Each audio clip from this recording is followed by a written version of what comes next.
नमस्कार, मैं हूँ रानी चैटर्जी। आप लोगों का फिर एक बार स्वागत करती हूँ क्राइम चक्र के एक नए एपिसोड में एक नई कहानी के साथ। इंसान के मन में पल रही जलन कई बार उसे ऐसा कुछ करने पे मजबूर कर देती है कि जिससे इंसानियत खत्म हो जाती है। आज के समाज में जुर्म ने अपने पैर ऐसे फैलाए हुए हैं जिसे देख के हमें अपने इंसान होने पर शर्म सी आती है। ये कैसे समाज की ओर हम बढ़ रहे हैं? आज हम आपको जुर्म की एक सच्ची घटना पर आधारित कहानी के नाट्य रूपांतरण के जरिए समाज में पनप रही नफरत से रूबरू कराएंगे।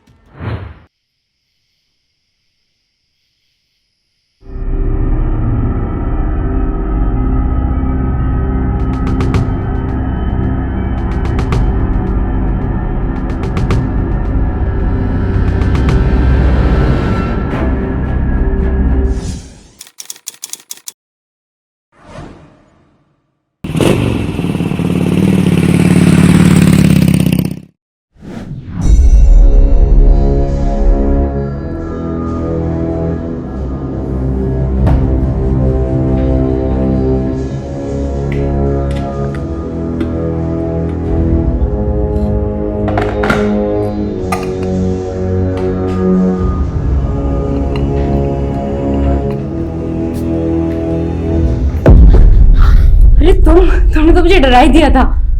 अरे क्या कर रहे हो, छोड़ो ना। प्यार, और इसके लिए मुझे तुम्हारे परमिशन की जरूरत भी नहीं है।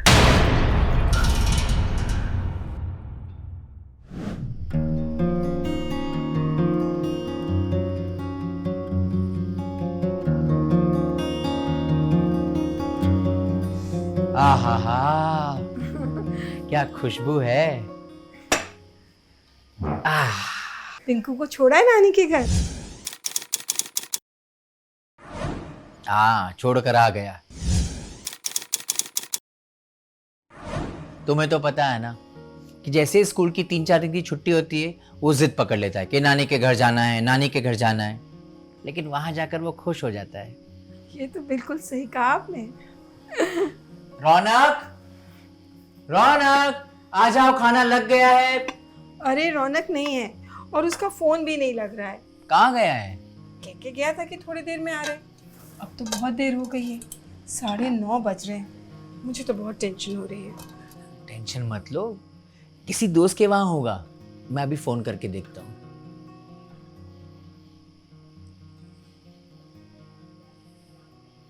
हाँ देव बेटा, मैं रौनक का पापा बोल रहा हूँ। रौनक वहां है?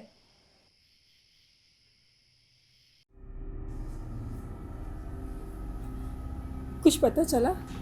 ऐसा तो वो कभी भी नहीं करता है। नहीं, वो अपने किसी भी दोस्त के घर पर नहीं है। तुम घबराओ मत, वो आ जाएगा। मुझे बहुत टेंशन हो रही है, कहीं वो किसी मुसीबत में ना फंस गया हो।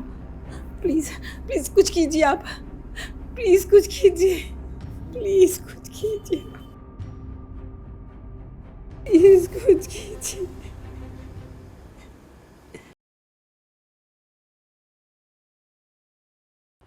मिडिल क्लास फैमिली में अक्सर बच्चों का एक समय के बाद घर से बाहर होना और उनकी कोई खबर ना मिलना परिवार के लिए चिंता का विषय होता है।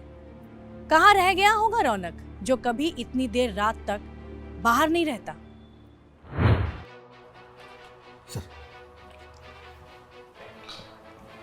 सर मिसिंग कंप्लेंट लिखानी थी। प्लीज आइए, बैठिए।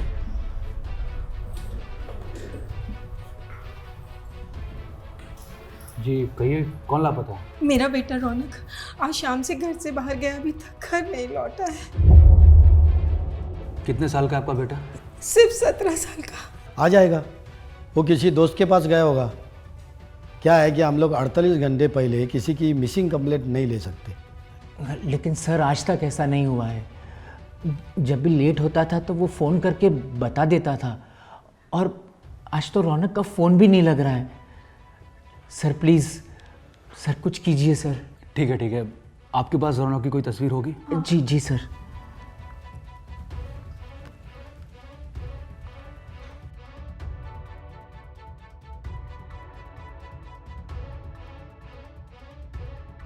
ये फ़ोटो को सभी थानों में सर्कुलेट करवा दो। सर। आप लोग फिक्र मत कीजिए, हम उसका पता लगा लेंगे। जी शुक्रिया सर। लीजिए। शुक्रिया।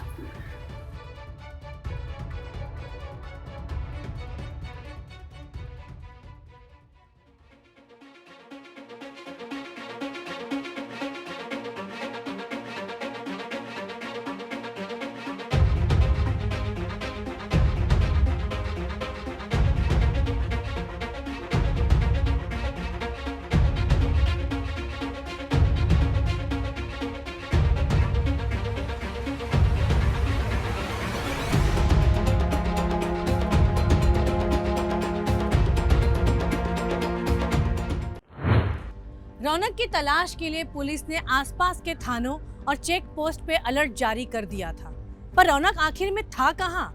अचानक ऐसे रौनक का कहीं फंसा होना क्या ये किसी जुर्म की ओर इशारा करता है? इस केस में नया मोड़ तब आया जब किडनैपर की एक चिट्ठी रौनक के घर वालों तक पहुंची।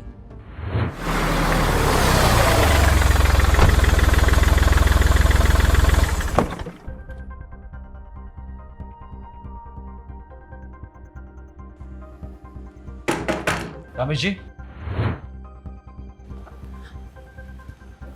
क्या हुआ? आपने फ़ोन किया था?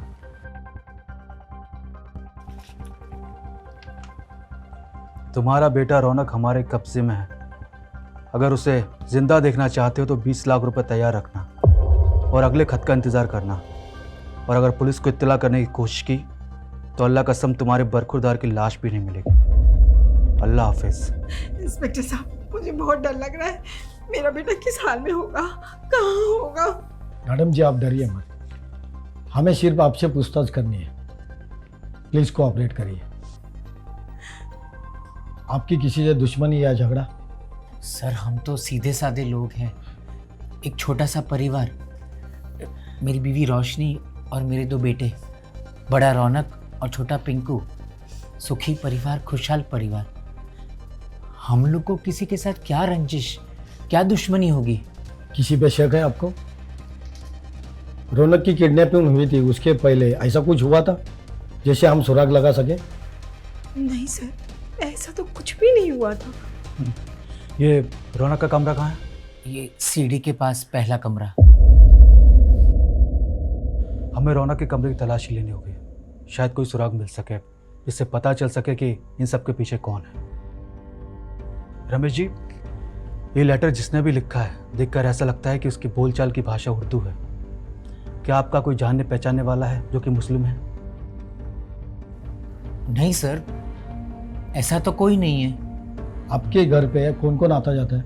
हम लोगों के सिवा हमारे घर की मेड और मधु, जो हमारे बच्चों की ट्यूशन टीचर है। एक काम करो सर। कांस्टेबल के साथ जाओ और मेरे से पूछताछ करो, मधु को थाने बुलाओ। सर।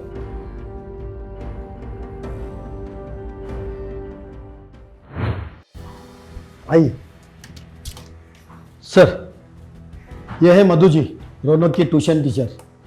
बैठिए।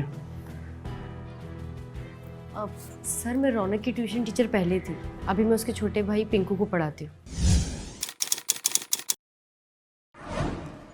कोई खास वजह? सर खास वजह तो कुछ नहीं है, बस वो हायर क्लास में चला गया है और मैं 10th तक के बच्चों को ही पढ़ाती हूँ। आपको तो पता होगा ना, रौनक किडनैप हुआ है, इसलिए आपको यहाँ बुलाया। हाँ सर, मुझे पता है और मुझे बहुत ज़्यादा टेंशन भी हो रही है कि रौनक किस हाल में होगा। मधु जी, रौनक ने कभी कुछ आपसे शेयर किया कि वो किसी प्रॉब्लम में है, या आपको क्या लगता है कि रौनक की किडनैपिंग के पीछे किसका हाथ हो सकता है? क्योंकि आप उसके घर पे काफ़ी आती जाती रहती हैं। जी सर, आना जाना तो लगा ही रहता है, क्योंकि हफ्ते में 5 दिन मैं उसके भाई को पढ़ाती हूँ और पहले मैं उसको भी पढ़ाती थी, तो काफ़ी सालों से आना जाना लगा रहता था सर। पर सर रौनक ने मुझसे कभी कुछ शेयर नहीं किया। इनफैक्ट वो तो बहुत ही अच्छा बच्चा है सर, ना ही किसी के साथ कोई लड़ाई है, ना ही कोई प्रॉब्लम। अच्छा, रौनक का कोई मुस्लिम दोस्त या जानकार था? देखिए, अगर आप कुछ जानती हैं तो प्लीज़ हमें बताइए, ये रौनक की ज़िंदगी का सवाल है। सर रमेश जी और रोशनी जी के एक फ्रेंड है, वो मुस्लिम है और उनका पहले काफ़ी आना जाना भी था। पहले मतलब? सर पहले मतलब अभी शायद उनके बीच में कुछ प्रॉब्लम चल रहा है, क्योंकि रमेश जी को उनका घर आना और रोशनी जी से बातचीत करना शायद पसंद नहीं था। ये इनका कोई नाम है? सर नाम तो मुझे याद नहीं है, और सर हाँ, एक और चीज़, रोशनी जी की जो मेड है ना, वो भी मुस्लिम है। ठीक है, आप जाइए, अगर कुछ ज़रूरत पड़ी तो आपसे कांटेक्ट करेंगे। ठीक है सर, थैंक यू। ये मेड के बारे में कुछ पता चला? अब तक नहीं सर। फिर रमेश जी और रोशनी जी का कौन फ्रेंड के बारे में पता लगा? सर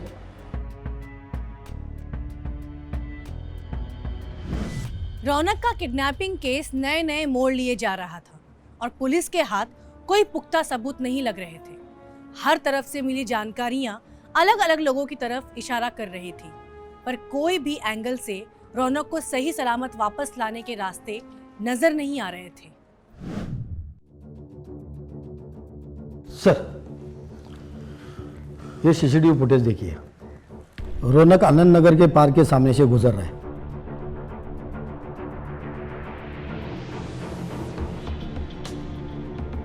और उसके आगे के रास्तों में कैमरा नहीं है, तो उसके आगे वो कहाँ गया पता लगाना मुश्किल है। ये रोशनी जी की मेड के बारे में कुछ पता चला? उसके घर पे ताला है सर, वो फरार है। और एक बात सर, रौनक के किडनैपिंग के पहले ही मेड ने रोशनी जी से छुट्टी ली थी। हो सकता है कि किडनैपिंग की प्लानिंग के लिए उसने छुट्टी ली हो सकता है सर। ये रौनक की फ़ोन लोकेशन ट्रेस हुई? हाँ सर, वो थोड़ा आनंद नगर के आगे जाने के बाद उसका फ़ोन बंद हो गया। एक काम करो, आनंद नगर के आगे जाके जितने भी रास्ते हैं वहाँ की सीसीटीवी फुटेज निकलवाओ। मैं रोशन जी और रमेश जी के कौन फ्रेंड के बारे में पता लगाता हूँ। जी सर।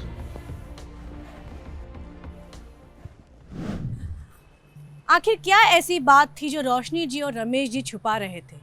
अपने ही बेटे की जान को खतरा होते देख भी वो अपने उस कॉमन फ्रेंड के बारे में पुलिस को जानकारी नहीं दे रहे थे। और आखिर रोशनी जी की मेट कहाँ थी? क्या ये सारी गुत्थियां आपस में जुड़ी हुई हैं? पता नहीं मेरा बेटा रौनक किस हाल में होगा, तुम पैसे देकर उसे वापस क्यों नहीं ले आते? अरे लेकिन मैं वापस कैसे लाऊं रौनक को? उस चिट्ठी के बाद किडनैपर ने ना फ़ोन किया है ना कोई और चिट्ठी भेजी है। कुछ भी करो, रौनक को ले आओ, उसके बिना मैं नहीं जी सकते। कुछ भी करो।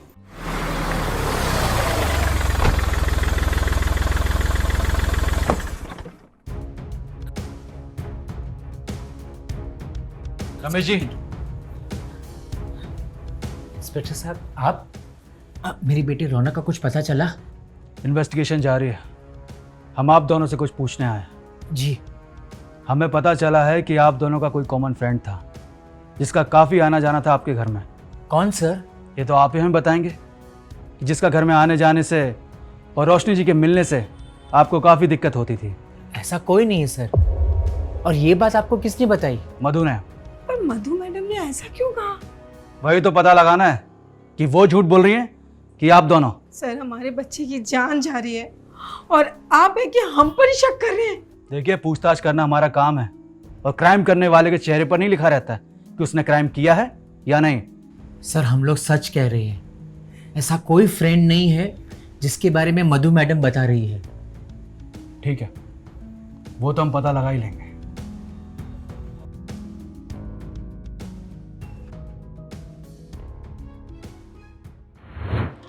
सर, ये देखिए सर, आनंद नगर के आगे का फुटेज मिल गया।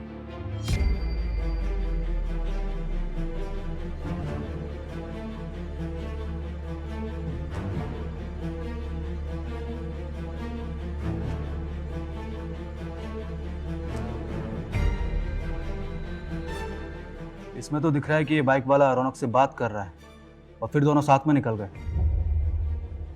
एक काम करो, ये बाइक का और आदमी का पता लगाओ, देखो कौन है। हो सकता है रमेश जी और रोशनी जी का कोई फ्रेंड हो या उनकी मेट का कोई फैमिली मेंबर हो या कोई और। सर, उनमें से कोई नहीं है। ये गाड़ी मधु जी के नाम पे रजिस्टर है। ओह, तो ये बात है। मतलब सारी कहानियां झूठी थी और ये सारा खेल रचाया हुआ मधु का है। उठा के लाओ इसे। सर, मधु जी तो लॉकअप में है।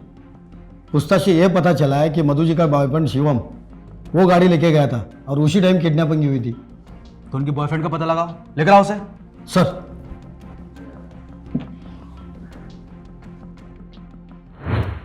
रौनक किडनैपिंग केस ने अचानक एक अलग मोड़ लिया। आखिर मधु जी जो एक टीचर हैं, उन्होंने पुलिस को गुमराह करने की कोशिश क्यों की और रौनक कहाँ है? इस किडनैपिंग के पीछे की वजह क्या थी? पुलिस ने इस सारे सवालों के जवाब ढूंढने के लिए मधु जी के बॉयफ्रेंड शिवम की तलाश शुरू कर दी और जल्द ही वो पुलिस के हाथों पकड़ा गया। कहाँ है रौनक? बोल। मार दिया मैंने उसे। क्या मार दिया? हाँ, जिस दिन मैं उसे किडनैप करके लाया था उसी रात मैंने उसे मौत के घाट उतार दिया। जब तूने उसे किडनैप पैसों के लिए किया तो मारा क्यों? कौन कहता है कि मैंने उसे पैसों के लिए किडनैप किया था? मैं उससे नफरत करता था। मेरी मधु के आगे पीछे घूमता था, वो उससे चिपकता था।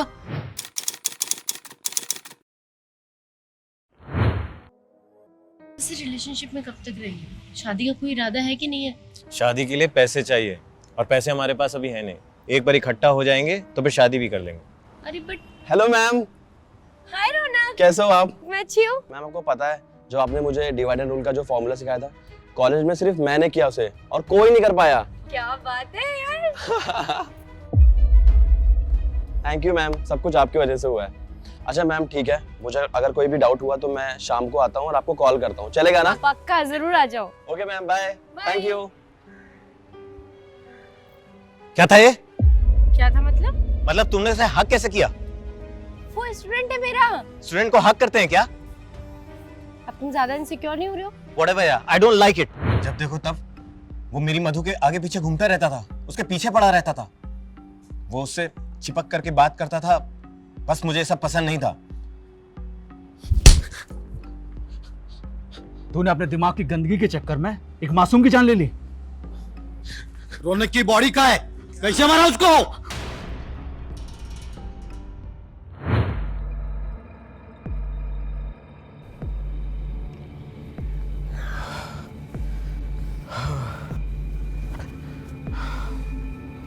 मधु, गाड़ी की चाबी दो ना। गाड़ी की चाबी? क्यों?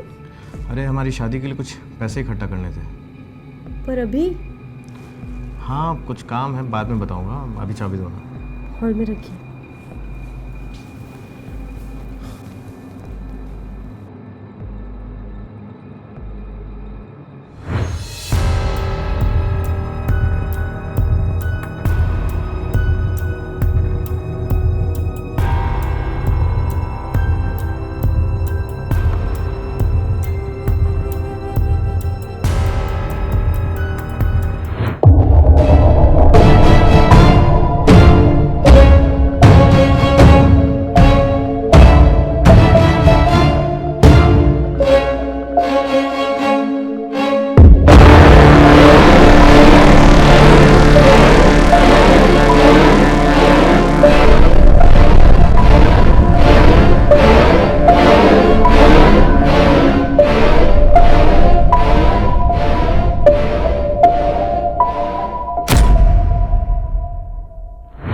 शिवम ने पूछताछ में बताया कि कैसे उसने बहुत दिनों से शुभम के घूमने और आने जाने का टाइम नोटिस कर रखा था और मौका मिलते ही वो रौनक से मिला और उसे किसी काम के बहाने से रौनक को एक खाली कमरे में ले गया और वहां उसकी बेरहमी से हत्या कर दी।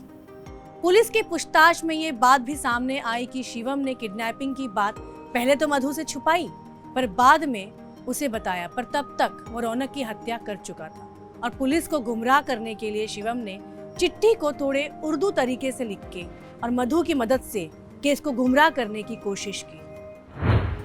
अब तू और मधु जाएंगे सलाखों के पीछे, एक मासूम की हत्या, किडनैप और पुलिस को गुमराह करने के लिए।